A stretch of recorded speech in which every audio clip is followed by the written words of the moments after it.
Vamos para uma aula aqui hoje de ciências da natureza e suas tecnologias, física. Essa primeira aula para a gente tratar de conteúdos relacionados à mecânica.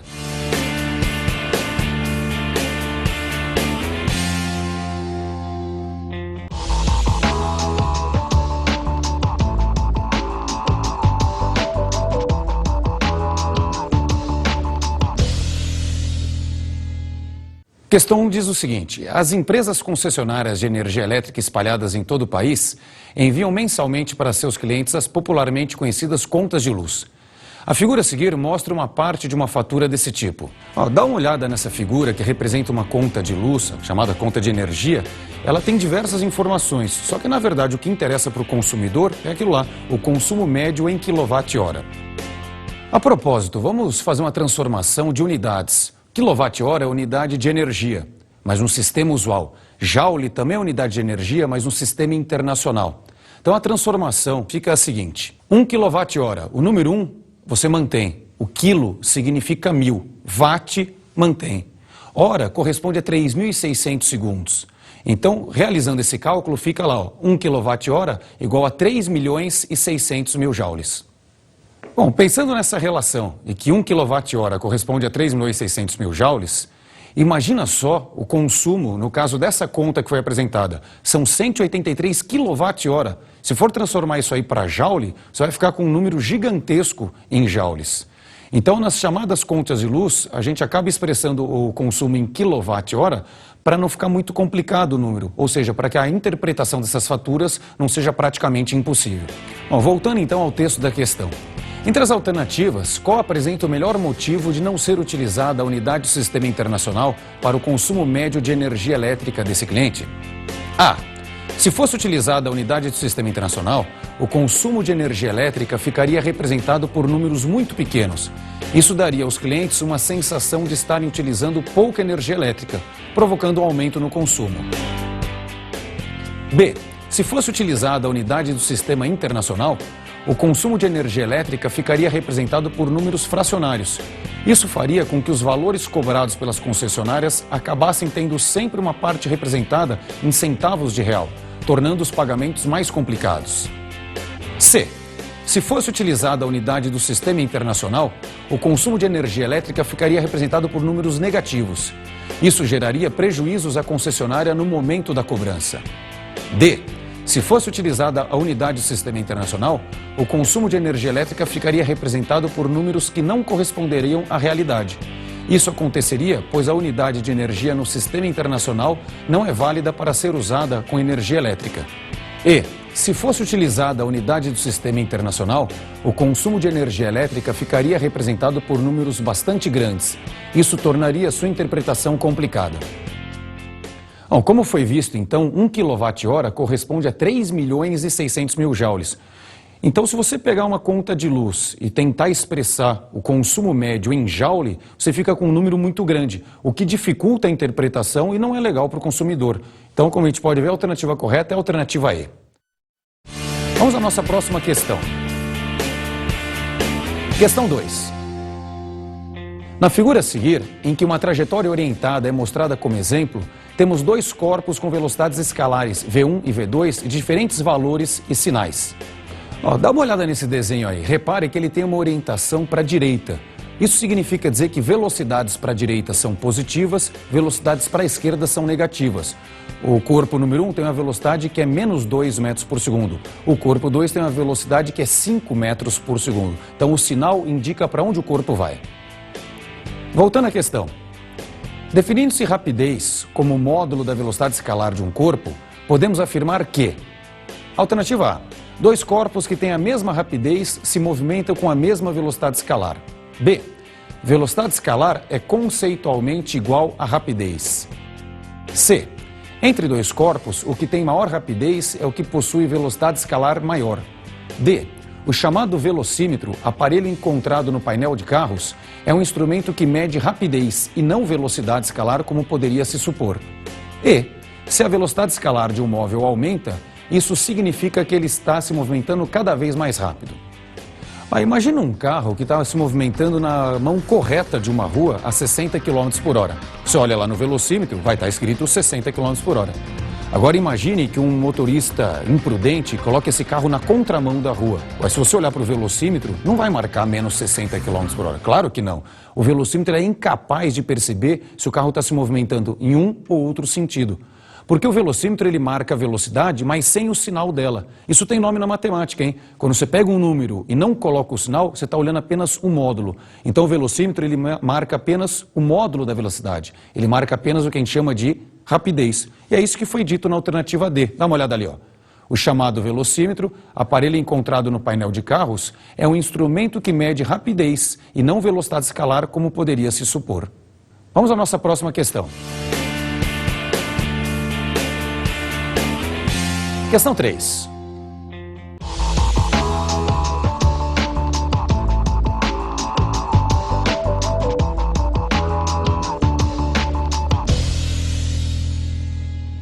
Um dos maiores desafios tecnológicos da atualidade se refere à geração e à utilização de energia elétrica em grande escala, sem provocar enormes impactos ambientais. Nesse sentido, assinale a alternativa que faz a correlação adequada entre o tipo de usina geradora de energia elétrica e suas vantagens e desvantagens. A número 1, usina hidrelétrica. A 2, a termoelétrica. E a 3, a nuclear. Agora, em seguida, vão ser apresentadas as vantagens e desvantagens dos 3 tipos de usinas que são os mais comuns no mundo inteiro. Então, nós vamos ver os itens A, B e C da questão e aí já aproveitamos para explicar e relacionar cada um ao tipo correto de usina. Então, voltando à questão.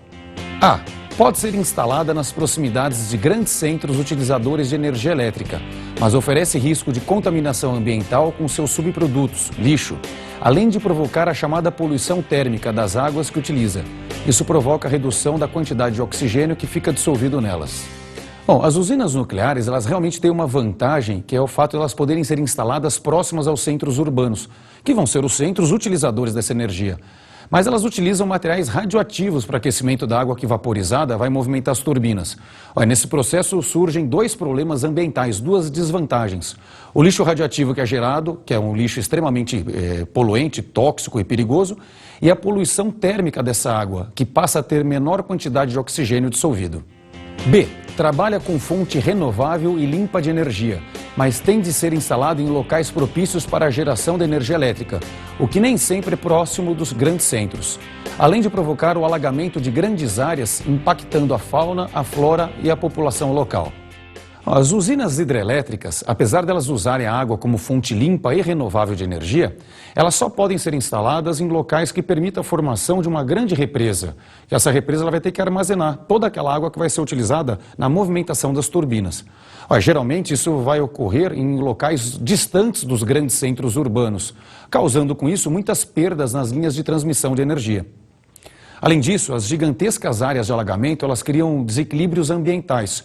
Primeiro, porque elas modificam o habitat das diversas espécies de seres vivos e, além de tudo, elas ainda provocam o deslocamento de muitas famílias que habitavam aquela região antes da instalação da usina e vão ter que se mudar para outra região qualquer.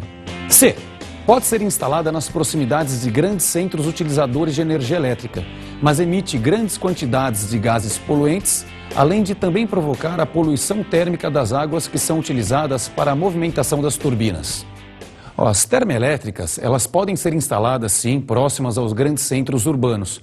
Só que elas utilizam combustíveis fósseis para aquecimento da água, que ao vaporizar movimenta as turbinas.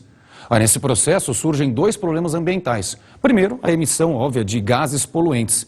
E segundo, a desoxigenação dessa água, ou seja, a chamada poluição térmica da água mais uma vez. Dá uma olhada então nas alternativas dessa questão. Dá para perceber que a correlação correta é a que é feita na alternativa D. Tipo de usina 1 com a explicação B. Tipo de usina 2 com a explicação C. E tipo de usina 3 com a explicação A.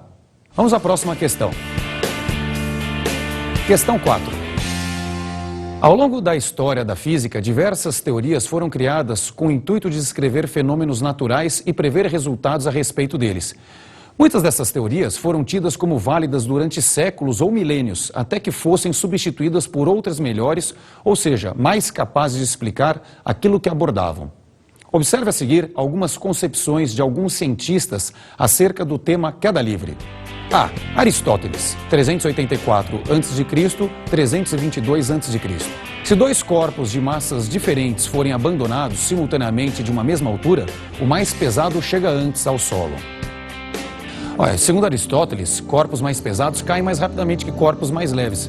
Essa concepção dele, ela se deve a dois fatos. Primeiro, o desconhecimento da força de resistência do ar. E segundo, é que eles tinham uma crença naquela ocasião, que era a crença no lugar natural dos corpos. Aristóteles e seus discípulos, todos acreditavam que elementos como água e terra tendiam a dirigir-se para o chão, porque eram mais pesados, enquanto o fogo e ar tendiam a subir pelo fato de serem elementos mais leves e ocuparem assim seu lugar natural, que é um local mais acima. Por motivo similar, objetos mais pesados deveriam cair antes dos mais leves. Era isso que acreditava Aristóteles. B. Galileu Galilei, 1564 a 1642. Se dois corpos de massas diferentes forem abandonados em queda livre simultaneamente de uma mesma altura, eles chegam ao solo juntos. Para Galileu, a força de resistência do ar é que era a grande responsável por fazer corpos diferentes chegarem ao solo em momento distinto, mesmo quando abandonados simultaneamente. Dessa forma, se fossem largados em queda livre, no vácuo ou com a resistência do ar desprezível, chegariam ao solo juntos. Voltando à questão, depois de estudar essas ideias propostas por Aristóteles e Galileu, um aluno resolve fazer dois experimentos. Experimento 1. Ele solta da altura de 2 metros uma folha de papel e uma esfera de metal. Nesse caso, a esfera chega antes ao solo. Experimento 2. Ele amassa a folha de papel de forma que ela fique com formato e tamanho similares ao da esfera de metal e solta ambos os corpos novamente da altura de 2 metros. Nesse caso, os dois corpos chegam juntos ao solo. Para explicar melhor o que acontece nessa questão, eu vou realizar os experimentos que foram mencionados. No experimento número 1, o examinador fala para você pegar uma bola de metal, que eu estou substituindo aqui por uma bola de bilhar. No caso do nosso experimento, não faz a menor diferença isso. E ele fala para você pegar também uma folha de papel, por enquanto ainda sem estar amassada, então a folha de papel comum. Ele fala para colocar os dois objetos a uma altura de 2 metros. Eu estou colocando aqui numa altura um pouco menor, mas isso também não vai mudar nada para a gente. E aí ele fala para abandonar os dois. Vamos lá, vamos abandonar para ver se eles chegam ou não juntos ao solo. Ali, como dá para perceber, devido à resistência do ar, a folha de papel chega muito depois. E a resistência do ar é maior na folha de papel porque ela tem uma área muito maior do que a esfera. Agora vamos fazer o seguinte, vamos pegar de novo a esfera de metal, só que agora vamos pegar uma folha de papel já amassada, com o formato de uma bolinha. Essa aqui, por exemplo. Olha lá, parece uma bolinha aqui parecida com a bolinha de sinuca, só que o outro material. Colocam-se os dois objetos novamente à mesma altura, soltam-se os dois para ver se eles chegam ou não juntos ao solo. Aí, Agora, o que você pode perceber é que, apesar de um deles ser muito mais pesado, o outro ser muito mais leve, que é o papel, os dois chegam juntinhos a bater na caixa de areia. Vamos voltar então ao texto da questão. Em relação aos experimentos do aluno e às concepções dos cientistas, é correto afirmar que: alternativa A. O experimento 1 confirma a veracidade da concepção A. B. O experimento 2 confirma a veracidade da concepção B. C. Nenhum dos experimentos do aluno apresenta qualquer relação com as concepções dos cientistas. D. O experimento 1 confirma a veracidade da concepção B. E E. O experimento 2 confirma a veracidade da concepção A. Pelo que vimos, aquele experimento que tinha as duas bolinhas, uma de metal que foi substituída pela bolinha de sinuca e a outra de papel, nesse experimento as duas eram abandonadas e chegavam juntas ao solo. Então esse experimento, que foi o experimento 2, confirma o que era dito por Galileu. Consequentemente, a alternativa correta é a alternativa B. O experimento 2 confirma a veracidade da concepção B. A próxima questão, ela trata de dois assuntos essenciais dentro da física. Um, que é o assunto equilíbrio, e o outro, que é o assunto energia. Esse, segundo energia, assunto presente em todas as provas até hoje do Enem. Vamos lá, questão número 5. Durante a subida de uma grande montanha, por acidente, um escalador deixa cair um objeto de massa igual a 2 kg da altura de 500 metros. Determine a quantidade de energia mecânica perdida por esse objeto durante a queda, sabendo-se que A aceleração local da gravidade vale 10 metros por segundo ao quadrado. A velocidade inicial do corpo que caiu é nula.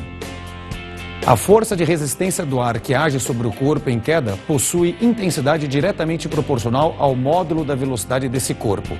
E no momento que a força de resistência do ar a qual age sobre o corpo que caiu atinge o valor de 20 newtons, esse corpo possui velocidade de módulo de 108 km por hora.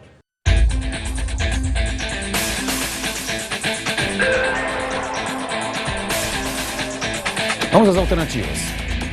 A, 4.700 joules, B, 5.800 joules, C, 6.900 joules, D, 8.000 joules e 9.100 joules.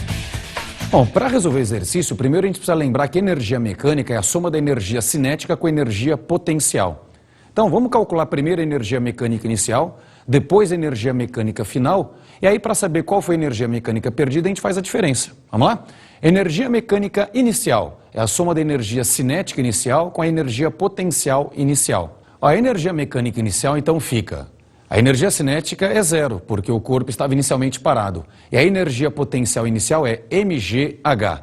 Então, a energia mecânica inicial é igual a massa do corpo é 2, o g vale 10 e a altura era 500. Fazendo o cálculo, isso vai dar uma energia mecânica inicial de 10.000 joules.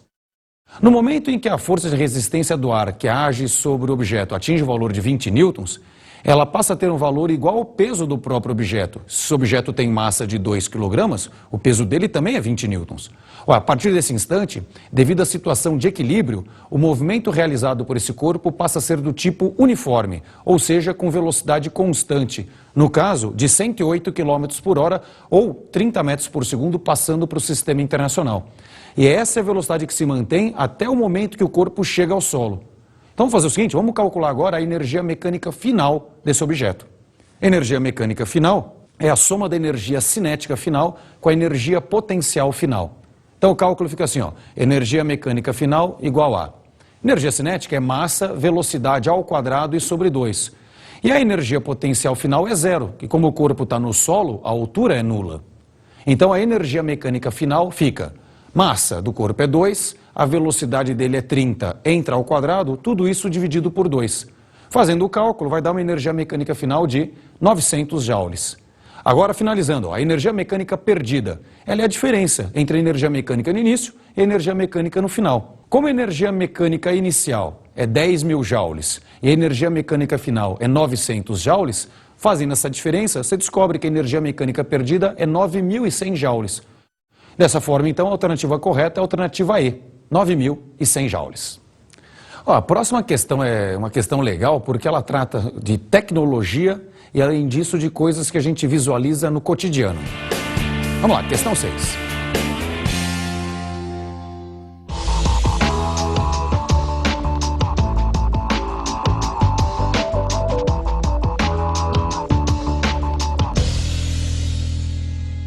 As montadoras de automóveis investem grandes quantias no desenvolvimento de tecnologias e produtos capazes de oferecer mais segurança aos ocupantes dos veículos que fabricam.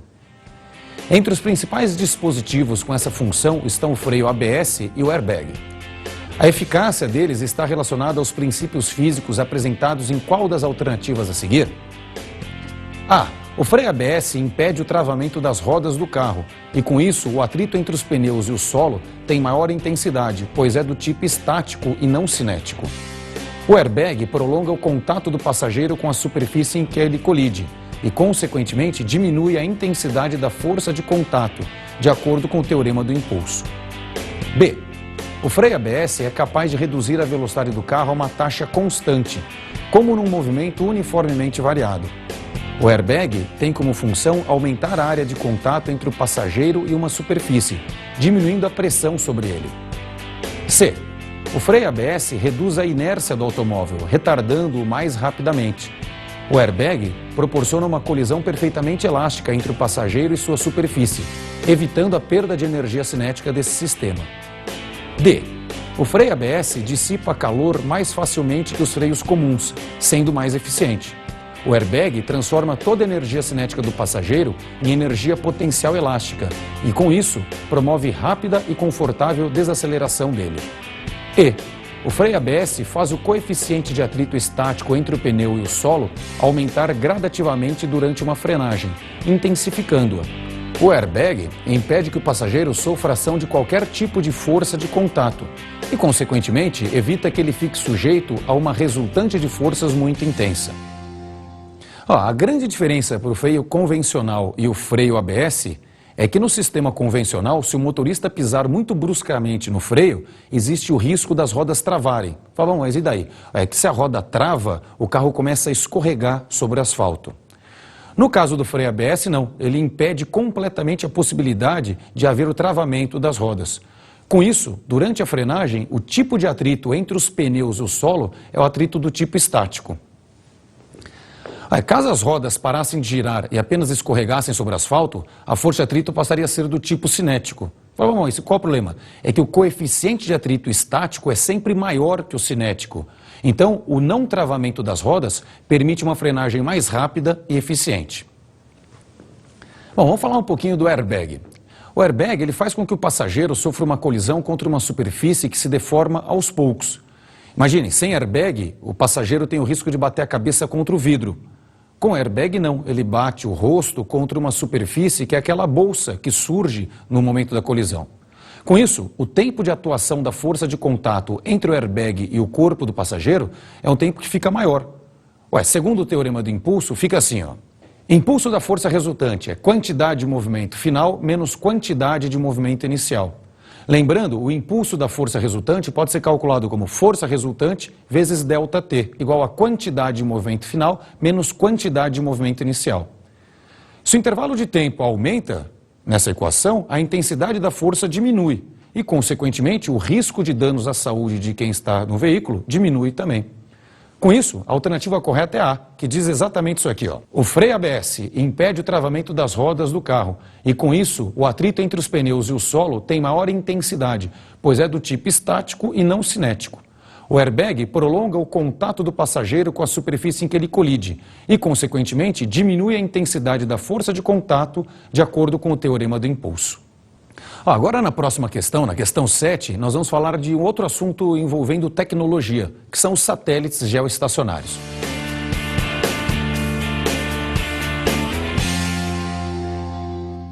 Os chamados satélites geoestacionários têm aplicações cada vez maiores e mais importantes nas telecomunicações. A respeito desses satélites, é correto afirmar que A altura da órbita em relação ao nível do mar é proporcional à massa do satélite. B. Seus planos orbitais podem ser quaisquer, contanto que sejam paralelos ao plano determinado pela linha do Equador. C. Todos se encontram à mesma altura em relação ao nível do mar. D. Possuem período de translação de aproximadamente 365 dias. E. Orbitam ao redor da Terra sem apresentar aceleração. O satélite geoestacionário ele é um satélite que orbita ao redor da Terra com a mesma velocidade angular da Terra. Por que isso?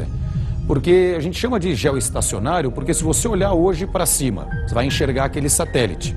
E se daqui um mês você olhar para cima de novo, você vai enxergar na mesma posição o satélite. Claro que esse é um exemplo fictício, você não enxergaria, mas se pudesse, ele estaria o tempo inteiro acima da mesma posição da superfície terrestre. Então, em relação à superfície do nosso planeta, ele tem uma aparência de estar parado. Como consequência do que eu falei, uma outra característica desse tipo de satélite é que o período de translação dele precisa ser exatamente igual ao período de rotação da Terra. De acordo com Kepler, na sua famosa lei dos períodos, o quadrado do período de translação de um corpo que orbita ao redor de outro é diretamente proporcional ao cubo do raio médio da órbita que ele descreve. Dessa forma, como o período desse tipo de satélite é determinado, 24 horas, todos os satélites geoestacionários orbitam com o mesmo raio, ou seja, a mesma altura em relação ao nível do mar. Portanto, a alternativa correta é a alternativa C, que diz, todos se encontram à mesma altura em relação ao nível do mar. Vamos lá, pessoal, nossa última questão. Essa aqui ela trata de um assunto que normalmente nas provas os alunos cometem alguns erros conceituais. Então é importante a gente ver aqui com cuidado.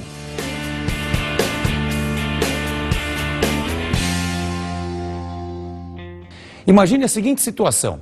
Um carrinho de compras é empurrado sobre uma superfície sem atrito e passa a se movimentar com certa velocidade. Depois de certo intervalo de tempo, 2 experimentos são realizados consecutivamente. Experimento A. Uma pessoa em repouso em relação ao solo larga um pacote de açúcar sobre o carrinho. Para ficar mais fácil de entender o que acontece nesse experimento, nós vamos fazer aqui uma simulação, só que com algumas substituições. Em vez de um carrinho de compras, nós vamos trocar por esse skate. E em vez do pacote de açúcar, eu é que vou colocar meu corpo em cima do skate. Se esse experimento fosse feito em condições ideais, como é falado na questão, sem atrito, o resultado seria um pouco diferente, mas isso eu explico daqui a pouco. Vamos supor então que alguém empurre o skate para mim e que eu salte em cima dele. Dá uma olhada. Olha só, como eu falei, se fosse em condições ideais, a tendência natural seria que o skate continuasse em movimento. Mas, de qualquer forma, ele ia continuar em movimento com uma velocidade menor. O que acontece aqui? Eu e skate constituímos o que a gente chama de um sistema isolado. E nos sistemas isolados, a quantidade de movimento ela permanece constante. Portanto, se eu pulo em cima do skate e a massa total do conjunto aumenta, como a massa aumenta, a velocidade consequentemente diminui. No caso, não só diminuiu, como acabou parando, visto que tem atrito, visto que nós não estamos em condições ideais, como a questão menciona. Bom, continuando no texto da questão, agora o examinador ele menciona a realização de um segundo experimento. Experimento B.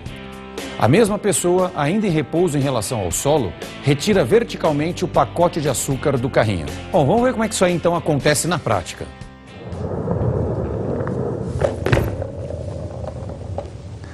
Olha, agora é uma situação diferente. Você repare que eu estava em cima do carrinho e de repente eu saio dele. Na realidade, quando eu saio do carrinho, eu não aplico nenhuma força que favoreça o movimento, mas também não aplico nenhuma força contrária ao movimento. Não faço nenhuma força para frente nem para trás. Na física, a gente sabe que o que altera a velocidade de um corpo é sempre força. Portanto, não realizando força a favor do movimento, a velocidade não aumenta. Não realizando força contrária ao movimento, a velocidade também não diminui. Consequentemente, a velocidade dele permanece constante, o que aproximadamente foi mostrado aqui para a gente. Voltando então ao exercício. Em relação a esses 2 experimentos, as consequências são: alternativa A. Logo após A, o carrinho diminui sua velocidade e logo após B, a velocidade dele aumenta. B.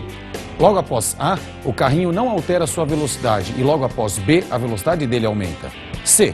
Logo após A, o carrinho diminui sua velocidade e logo após B, a velocidade dele não se altera. D. Logo após A, o carrinho aumenta sua velocidade e logo após B, a velocidade não se altera. E E. Logo após A, o carrinho não altera a sua velocidade e logo após B, a velocidade dele diminui. Bom, o que a gente viu é que no primeiro experimento, a velocidade do carrinho diminuía e no segundo experimento ela permanecia constante. Com isso, a alternativa correta é a alternativa C. Logo após A, o carrinho diminui sua velocidade e logo após B, a velocidade dele não se altera. Como vocês sabem, a prova do Enem não é uma prova baseada em conteúdos. Na verdade, ela se baseia em competências e habilidades, sendo que os conteúdos eles funcionam como um pano de fundo. Nessa nossa aula aqui, nós temos como objetivo tratar de alguns conteúdos especiais da mecânica, aqueles que normalmente têm aparecido mais na prova do Enem, por exemplo, energia, por exemplo, quantidade de movimento e outros assuntos relacionados, como aplicação de forças, como equilíbrio e outras coisas importantes aqui da mecânica. Tá? Aquele abraço para vocês, tchau, tchau, até a próxima.